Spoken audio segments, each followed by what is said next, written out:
Well, I'm back with another crane truck episode, or maybe as the thumbnails might imply, man points at truck, I believe would be a more accurate title.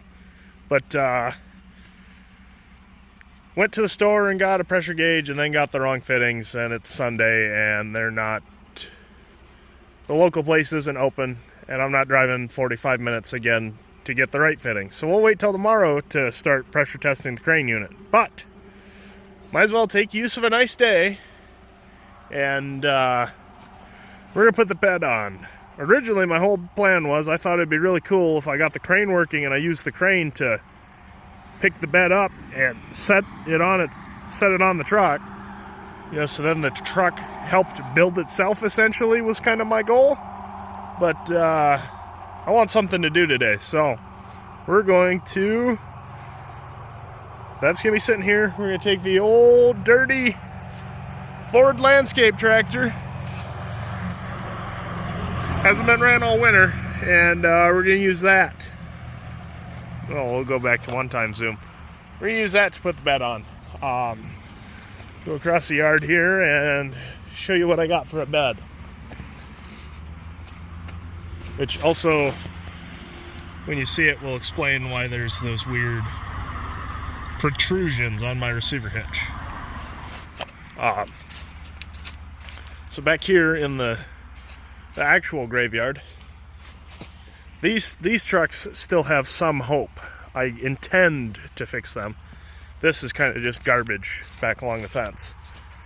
Stupid auction dump box that is rotten. Just absolutely no floor to it. It's fine though, you don't need a floor. But then we have the slightly better dump box.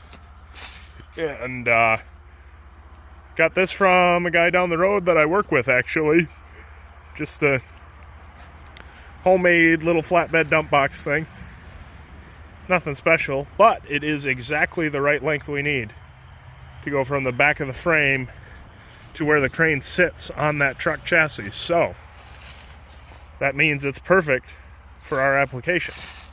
We gotta get that axle out of the bed, and then it still has like a dump cylinder hooked under it, which is what those pins are for. They're actually they go in the back of the bed, and they're actually the pivot points for the dump bed. Just like a single cylinder dump setup under there. But I'm gonna have to lift the bed up and separate it so I can get an impact in there. I could use a wrench, but I don't want to. So yeah, we'll scoop that axle out of the bed, and then we're gonna use the tractor probably hooked right there, and we'll just yoink it right up in the air, and I'll just go under there, unbolt all those bolts, and we should have that bed, and we'll carry it over and around and back to the front yard where our project is sitting. So yeah, I'll go hop on the tractor and we'll get right back to you. Well, we're all rigged up and the axles removed, and that actually worked really good. So let's see what we're dealing with here for attachments. Okay, maybe a guy could actually just pull that cotter pin out and pull the whole bed off that way. That might be a lot easier than unbolting this cross member, and we can just save that for a later time when I feel like working on that. I guess what we're gonna do, you have to go further under there, so it's a little more dangerous, but that's fine. All right, well, we got that pin pulled and the axle out of the bed, and I think I got this rigged up in a way where I might not even die. We got one purple strap going here to the tailgate latch. We got one over on the other side. Just bolts, keeping them from falling back out, even though they shouldn't, because they're going to be pulling into the bed. So we got one around the little light bar, I guess. It's not a roll bar. There's no way that thing would protect you in any sort of rollover. But it's got these nice little tabs here, and I think if we get on the outside of those, that should keep this strap from sliding together.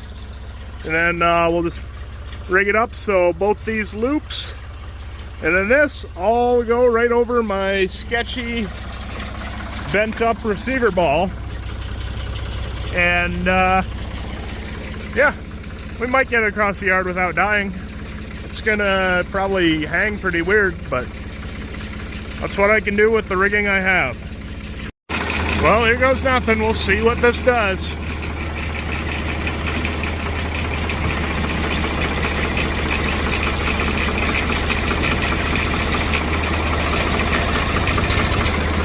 I mean, we didn't go through the fence and we're off the frame. Where I come from, we're gonna call that a win. Well, we got across the yard just fine. Now for the actual fun part of installing it without completely rallying the truck apart. This might be a bit of a delicate procedure. I think it's gonna take both hands, unfortunately. Well, it wasn't terrible. We kind of got it set in place. It's at least lined up side to side with the frame, but we're just gonna have to slide it forward until those holes line up with these holes. That should be pretty easy. We'll just bring the tractor around and just push it forward. Otherwise, I think it's gonna fit pretty damn well. Have to get these hoses out of the way too, but that's also no big deal. I think I'm gonna end up cutting the loop bar off. Partially because it's gonna be in the way of the crane for one, and then also it's just kind of stupid and ugly. But yeah, it actually didn't go too bad. I am gonna have to figure out some fenders though, because the truck this came off of wasn't a dually.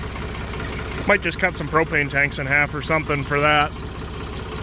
No reason to put too much time and effort into it. Well, it was going good pushing it forward, but then I did a little stupid and I forgot about these brackets that were from the old flatbed. So we're running into those. Luckily I got the battery powered grinder. I'm just gonna go get that and cut them off, I guess.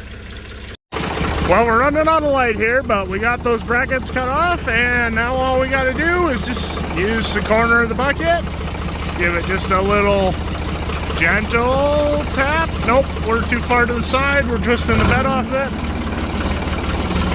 It's really hard to do looking through a screen and also one-handed, but it's the sacrifice I'm willing to make for good content. It'd just be more helpful if it actually was good content and not just me being an idiot in my yard. And I live right on a main road too. People are watching me do this. I'm sure I have a reputation amongst the neighbors. That sounds more like a them problem though. But we're more centered. Look at that, just a big push. And I think that's as close as we're gonna get. Except for the one side sitting real high. It's getting too dark, but I'm sure that's an easy fix. Here, we'll get the old pocket sun out. Okay, it's just a little high. It'll fall right into the channel though. We're lined up good. We're just gonna have to go a little further forward for those holes to go in. Just make sure I'm not completely get you back to one-time zoom. We'll just check the front, make sure we're not completely destroying anything up here. No, I think we're good. We got all the clearance we need. Just as long as I don't rally these stupid lines off. That one will fold out of the way. It shouldn't have been standing there if it does get wrecked. That's what I got to say about that. But yeah, I think we can bounce it forward just a couple inches. Actually, I got my big giant bar. We'll just we'll put the big giant bar on it, and that might be a little more delicate than the tractor. We'll get her figured out though before it gets to be nighttime. Well, the big bar got us really close, but pin's not going to go in there, obviously. So we brought it in the garage where it's not dark as shit, and got the good old pointy spud bar. And that should line it up pretty good enough to get the pins in. And also I learned a new feature just recently, so you guys can watch me struggle without having to suffer in real time, because apparently this phone that I'm filming you on does time lapse.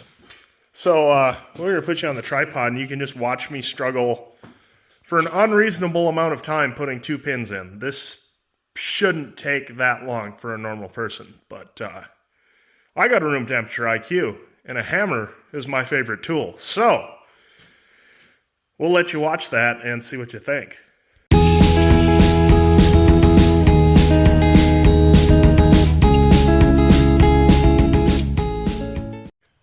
Well, that actually went really good. I was expecting it to take forever because usually simple things like that are what goes wrong for whatever reason, but yeah, it ended up being like 8 seconds of footage. It only took me 2 minutes.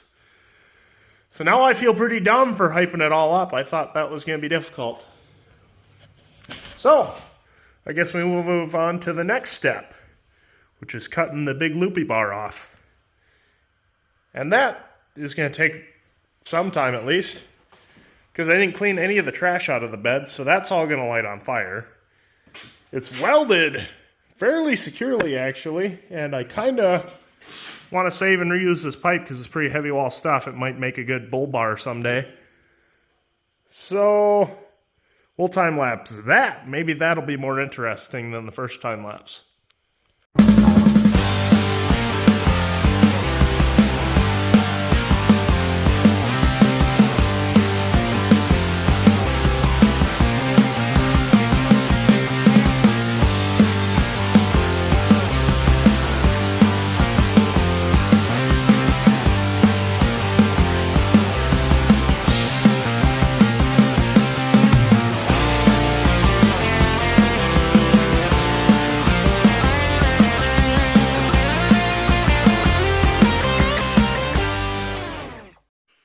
Well, that's removed. It was definitely more of a fight than I was expecting. I tried to take it out with the angle grinder and the Sawzall because I was trying to avoid this. That was some strong welds. I don't know what the fuck he welded it with, but that struggled. So then we tried the world's cheapest plasma cutter over there, which made a good effort. It tried. Problem is I couldn't get it to run long enough without tripping the breaker to actually make it worth using. So we went to the trusty torch and we blew a couple holes in the front of the box. That's easy enough to patch. I'm not really worried about it. So we'll end up patching that, but it's a part. That's really all I cared about. Definitely not surprised I couldn't cut it with the Sawzall very good. That's like quarter wall gas pipe. It's a lot sturdier than I thought it was. Make a good bumper someday, I suppose.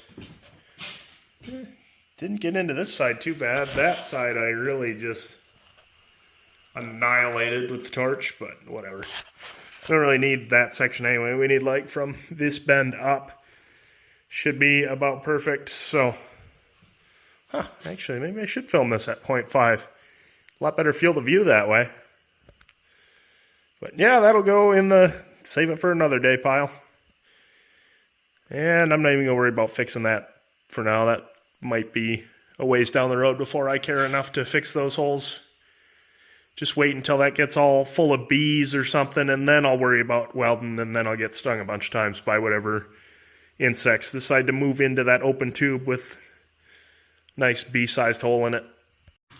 I was putting this video together and I realized after I put all that time and effort into putting the bed on the truck and recording all of that, I didn't actually show you guys what it looks like on there.